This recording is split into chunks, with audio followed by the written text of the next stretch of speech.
Switzerland reminds Southgate that international football is about control. Jonathan Wilson. Imagine that was a league game. England found a path to victory.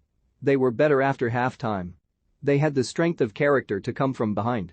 It's a sign of a title-winning team that they can still win when nowhere near their best.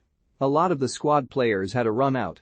The friendly win against Switzerland, in that sense, was a satisfactory evening for Gareth Southgate. But this was not a league game. It was international football, so everything is heightened, hysterical and overblown, albeit not perhaps as much as it would have been in the pre-Southgate days. There is so little evidence available that everything has to be over-scrutinized, except, perhaps, the opposition. This is a very good Switzerland side. They've just progressed unbeaten through qualifying, eliminating Italy on the way. That was Murat Yakin's first defeat in 8 games as coach. They are, for what it's worth, ranked 14th in the world, just 9 places below England. Nobody had scored twice against them since the world champions France in the Euros last summer, and Switzerland ended up winning that tie on penalties. Switzerland are, by pretty much any measure, the best side England have faced since the Euros. But the tendency seems to be to think that, because it's 41 years since England lost to Switzerland, then of course we should be beating this lot. But a win against Switzerland, in the present context, is a decent result. Viewing this with an eye on the World Cup, Switzerland are likely to be the level of the next best team in the group. But there must also be a sense of realism if a friendly is to have any purpose. It was not a decent performance. The best that could be said of the defending in the first half was that at least Harry Maguire wasn't there to take the blame. It was so shambolic that Jordan Pickford, usual demeanor, kid who's had a fizzy 1980s orangeade before 6 a.m. on Christmas morning, was telling people to calm down. That perhaps is an indication of why Maguire is necessary, and even more so, why England will probably play with 2 holding midfielders in the games that matter. In that sense, Saturday's game felt like yet another example of familiar Southgate issues.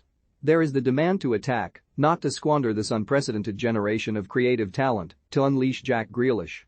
On the other hand, there is the reality of international football in which, necessarily given time constraints on coaches, attacking patterns are less sophisticated than in the club game. Italy and Portugal won the previous 2 Euros through the strength of their defense.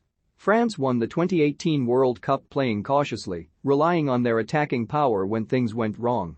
Germany won the 2014 World Cup by counter-attacking. Even Spain, when passing teams into oblivion, were accused of being boring in the way they stifled matches through possession. In June 1963, England beat Switzerland 8-1 in Basel. Later that year, they beat Northern Ireland 8-3. Perhaps, people began to think Alf Ramsey might deliver on his promise that England would win the World Cup. But the following year, at a mini-tournament in Brazil, England lost 1-0 to Argentina in a game in which they had dominated possession. For Ramsey, this was confirmation of what he had already suspected: the highest level of international football is about control. It doesn't matter whether you beat a lesser team 8-0 or 1-0, what matters is not losing against the best. And England, particularly before half-time, lacked control. The Southgate template at the Euros was clear: a back 4 in games in which he expects to dominate possession, a back 3 in games in which that is less certain. Saturday felt like a slight tweak on that, a back 3 protected by just one holder in Jordan Henderson, flanked by Conor Gallagher and Mason Mount, an attempt perhaps to retain control, but with a little more flair. But it didn't work, because Switzerland kept winning the ball back in the England half and were repeatedly able to get balls into the box. When the wing-backs pushed up, there was a clear vulnerability behind them. When they didn't, England were overmanned in the middle. Fielding 2 of Henderson, Declan Rice and Calvin Phillips, or possibly Jude Bellingham, although that remains largely untested, would seem an obvious solution. And then there was the well-worn trope of Harry Kane dropping deep. He is very good at it, and it should be a key part of England's armoury, but it's largely pointless unless somebody runs beyond him. That is Raheem Sterling's game, but it is not Phil Foden's. In Foden and Mount, England have 2 tactically intelligent advanced midfielder forwards.